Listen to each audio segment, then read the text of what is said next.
How do you feel that I had sex 2 months ago? It's not like I'm like a walking cornball. Like, Being honest, it kind of took sex off the table for me. I personally don't feel Lauren and Orion need to wait until 8 weeks to file for the divorce. I think they just need the divorce now. I think Lauren is justified in wanting a divorce. She does not need to pay a penalty because this is unacceptable for this man to continue to make her walk on eggshells, because once she thinks they've resolved something, something else has to come along. And so how is she ever going to feel safe to speak her mind? Make it make sense. And I don't buy that it's because he's 27 years old, because we've had young men marry older women on Married at First Sight. Jeff T and Shanice are still happily married, so I'm not buying this. Anyway, I digress. I'm so heated. Hey there, thanks for stopping by. Welcome to my channel. It's your girl Valerie. In this episode, I'll be reviewing Married at First Sight, season 17, episode 6. If you're new here, don't forget to subscribe. Click the like button, turn on the notification bell for when I upload new videos, and definitely leave a comment. Oh, another episode starts again.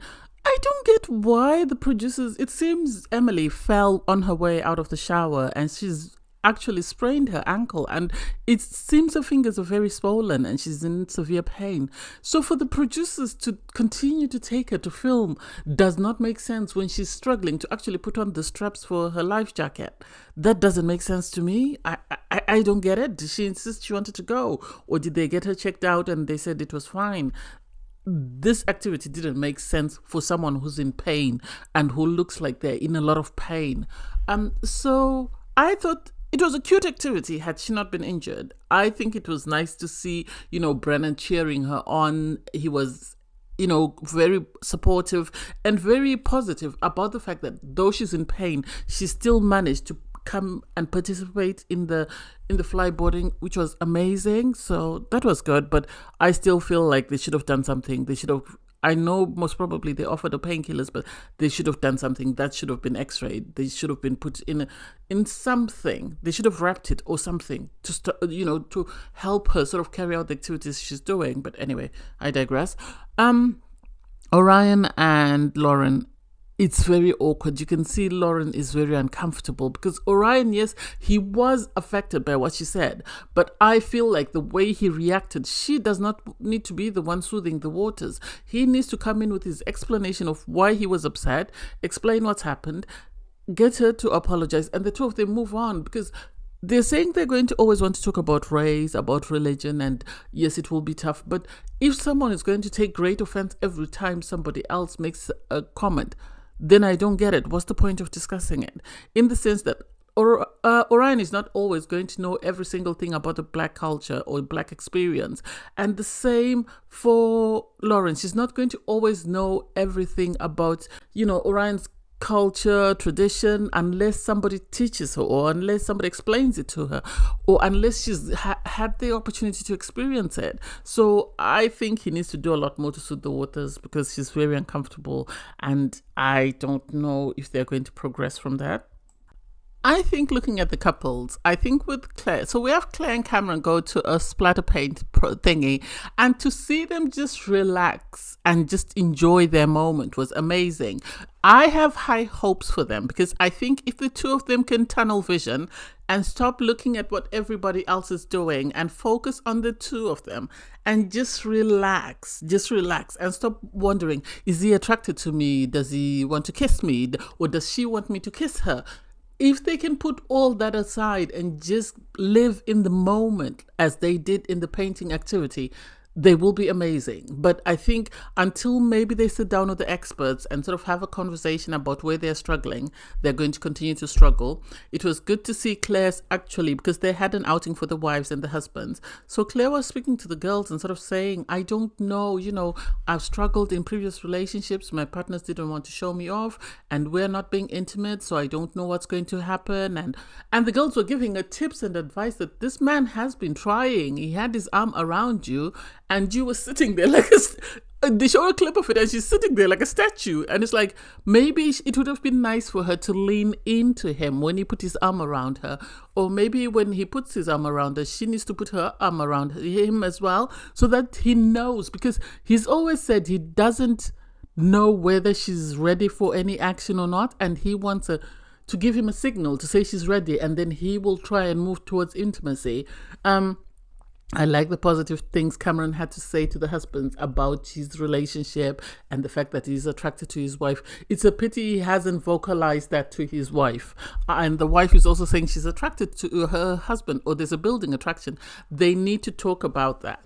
I feel they need to talk about that, and they'll be good. But then, oh God, it's going to be a long road.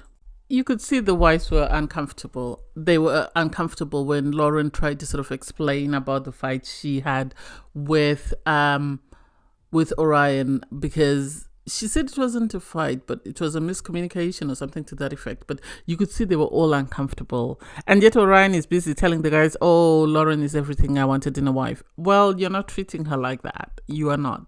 You're being hypocritical, unfortunately, and you're making her feel less than in some way. That's my opinion. And then you had, the girls asking Emily, have you had sex? And she's being very sly about it. I think Brennan told her there are certain things we cannot discuss on camera, and I think she's decided to go along with that. So we'll see how it plays out.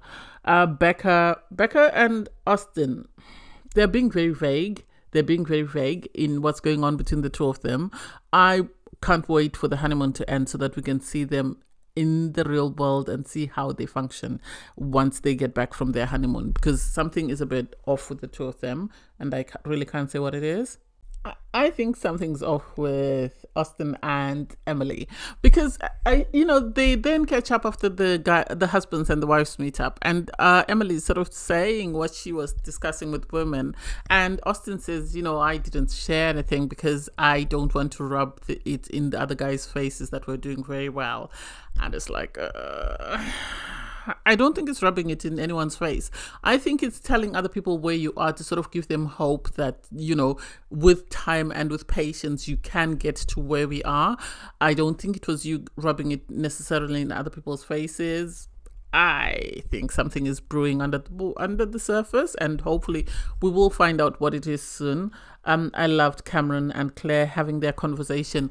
One thing about Cameron and Claire is they are always going to be honest. So I like the fact that Cameron actually opened up to what he discussed with the husbands, and then Claire was able to open up about what she discussed with the wives. And it was good because it made them realize that the two of them need to just relax and need to stop sort of focusing on what should we do, what are we doing, what are we not doing, where should we go. And so that was good to see. And hopefully they will take what they've been, given by the other couples and sort of put it into practice, and hopefully that will help their relationship grow. They have agreed to sort of relax a bit, and that's good. So the couples go on a road trip because they're going to go on a boat cruise. And it's like, I said it last week, I don't know why they planned their honeymoons in Mexico, because the weather was terrible. I don't know whether it's a foreshadowing of, what's going to happen in the relationships. I hope they're not as rocky, but the weather was terrible. And it was cute to see Emily was struggling with her hair. It was all matted. I think it's the extensions. And it was cute to see Becca sort of sit with her and sort of do her hair for her, and how pretty she looked after it. Cameron is always going to play a fool because of the way he was teasing her and the way he was sort of mocking her hair. And then when he was, told off by Claire, he sort of turned it into a joke and spoke about Princess Leia, and it was cute to see. It was cute to see the wives sort of looking out for each other and making sure that they look amazing. That was good. And then Cameron and Claire are always going to be awkward because when they got to where they were going, they had to sit in the car because it was still raining and they couldn't get them out. So Cameron moved seats because he's quite a tall guy and he needed to stretch his legs. Claire was upset, and then eventually she asked him, why did you move? And he explained himself that I needed to stretch out. Well, you could have stretched out, and he said the only other way I could have stretched out is sort of leaning on you. And she said, well, you could have done that. And this is why I think communication is good for them, because he made an assumption. He said he never wants to make her feel uncomfortable. And so he didn't want to sort of just naturally stretch himself out on her, and then she feel uncomfortable. So at least she's given him the green light, and now he knows what to do in future, which is good. Obviously the couples are then told, no, you can't go on the boat cruise because it's still raining. So they took them back, I think, to the hotel, where they made them sort of sit down, have a conversation as a group, and gave them cards. And it's like, oh my God, I hope there's not going to be drama. Anyway, the first person who's asked is Cameron, as usual. Cameron, for me, is he reminds me of Sheldon from The Big Bang Theory, if you've watched that, because he's asked, what's your biggest pet peeve? And he's like, if there's no self-checkout, I'm walking out. And I get him. I feel his pain. At times, standing in the queue can be annoying. So I get self-checkout. You just get there, check your stuff out, and off you go. That's it. You don't need to worry about somebody else, checking your stuff and whatever else is going on. I think the group activity actually turned out amazing. I thought it was going to be toxic. I thought it was going to be questions that made people fight. But actually, it was questions that were thought-provoking in the sense that people got to actually sit down and think and sort of come up with answers that enlightens the group about who exactly they are, in the sense that you had Lauren talk about, how, the person she trusts the most is her sister because they align in a lot of things and they understand each other, obviously. So that was cute to see. And also you had Claire speak about the fact that she lost her brother, and so she never takes life for granted. She always believes in being honest with those she loves and always telling them, I love you. So which was good, because I remember somebody at the table chimed in and said, oh, I'm going to need to text my people after this. And that was cute. I think it's always nice when they have these fun group activities, because they help the group sort of learn more about their partner and also help the group sort of support each other. Because, for example, like Cameron, when he spoke about the fact that he looks at his life before, the man he is now, and it's sort of like watching a movie because he's no longer that person. And in his confessional, he spoke about how he struggled at school. He wasn't really academic. He was, a troublemaker, and his parents divorced. And maybe that was a sign of him rebelling against his parents' divorce. So to have everyone in the group say, those experiences built you into the man that you are today. And we love the man that you are today because of what you experienced in life. That was amazing. I felt that was amazing, and it was cute to see. And so I really appreciated that activity. How much did MAFS pay for this boat ride? Because they were going to take it irregardless of whether the weather was great or not. Once it stopped raining, I think they said, let's go. We're not losing any money. So they took them back to the boat and had them sit. I don't know why the producers like creating these scenarios whereby they'll sit people in groups and sort of have them have these conversations instead of letting things happen organically.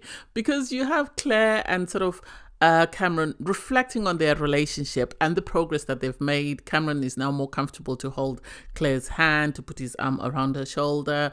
And so he's sort of recognizing that it was harder for Claire to sort of coming into this relationship than it was for him, because he's easily adaptable, whereas she is not. And I thought she was going to kick off, but she actually agreed with him. So it was cute to see them sort of have a conversation, have this analogy about, the tide going out and the tide coming in, and more or less to say that they've taken on board what they learned from the group. They've taken on board what they've learned from their conversations and are in a much better place whereby they feel safe and comfortable around one another. That's more or less what I got from them. Orion and Lauren, I wish they would move away from this topic just for a bit. I think they should stop talking about each other's culture, tradition. They should just get to know each other as people.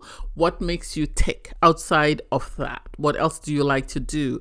I think once they know the person and they build trust in knowing who they're with, then they can bring in the culture, the tradition, the background, the ethnic background and all. Because otherwise, they're always going to be walking on eggshells, especially Lauren, because she's going to be worried about what am I saying? Is my husband going to take offense to it? Is he not going to take offense to it? What is going to happen? I think they need to start on just the basics before they bring in everything else. And then Becca and Austin. Becca and Austin are very sort of superficial when they discuss their relationship. I think Becca wants to go deep, but Austin doesn't want to. So, you know, they find that they have a lot of things in common. They find that they are aligned. They really seem to like one another. They really seem comfortable around each other. They're always kissing. They're always making out. But I think they need to have more in-depth conversations, because I think they're past where Lauren and Orion are. So I think they need to sort of start digging deeper and sort of getting to know their partner and what makes them tick. And then you have Brennan and Emily. Obviously, she did have someone come out and do her hair. And I don't know why they didn't take out her extensions after the wedding, or why she didn't brush them. Was it because she injured her wrist or what? Because, oh, that man, he was very patient. If it was somebody else, they would have cut all her hair out. They would have cut her hair out. But it seemed he was able to save some of her hair, although Emily was panicking. And it was nice to see Brennan there supporting her. So they are having conversations, you know, about where they're at in their relationship. I think they seem to be doing well. I think the fact that Brennan is more rigid in his way of doing things is what is helping Emily, because Emily, I think, is a fly by the moment type of girl. So I think the fact that she's being, you know, expected to get to know her husband, to get to know what makes him tick as a person before they jump into sex, even though I said last week I felt like they had already done that. I think this is what is helping. And the fact that she seems easygoing as well. She's always smiling, even when they were trying to sort out her hair. If it was a nice person, I think she would have kicked off. But she seemed very patient and very understanding, even though there were language barriers. During a conversation with her husband, she seems very understanding as well, and she seems willing to learn. So I give her a lot of credit that she's had a lot of struggles. She's injured her wrist. She's had issues with her hair, but she hasn't kicked off once. She's always got a smile on her face. She's always got a positive attitude. So I'm happy for her when it comes to that. It was nice to see the couples, you know, just relax and sort of dive into the sea and have an amazing time. I didn't see my girl Lauren jump into the ocean, but hey, that's just me. And then you had this date between Orion and Lauren. I feel some type of way. I personally feel maybe it's time for Lauren to sort of call for a divorce, because this ain't it. This ain't it. She can't keep having this man sort of say he's triggered every single time. She has things that trigger her, but she chooses to ignore them, and she cannot continue to baby this man. If he wanted someone who hadn't had sex, and if he wanted someone who behaved a certain way or who knew certain things, then married at first sight is not the place. Well, Lauren said she had sex before they revealed that they had found her a match. And so the audacity for this man to get upset, it doesn't make sense. If she had said she had had sex a week or two before she got married, that would be concerning. But if this was 2 months before that, what did he want her to do? Did he want her to abstain for years as he said he did? Why didn't he tell the experts that I want someone who has abstained for at least a year or so? I don't think this man really likes Lauren. I remember I saw somewhere someone had commented about this, but it's making me question that why does he always find fault with her? Is it because there are faults with Lauren, or is it because he's looking for an excuse to say he wants a divorce? So he's going to frustrate her until she opts out for a divorce, or until he says this and this is the reason why I want a divorce. Because this ain't it, and nobody deserves to walk on eggshells all the time in a relationship. It's unacceptable, and I refuse to accept this for Lauren. I think she deserves better, and I think maybe it's time for her to move on. This man is really not interested in getting married. There's no excuse to say it's his age, because Jeffrey was the same age when he got married to Shanice, and 6 years later they're still happily married. So I don't buy it. Anyway, oh God, I'm so heated. Anyway, I digress. Thanks guys for watching. Please don't forget to like, share, comment and subscribe. Click the link in my video to watch my review from episode 5. Bye guys.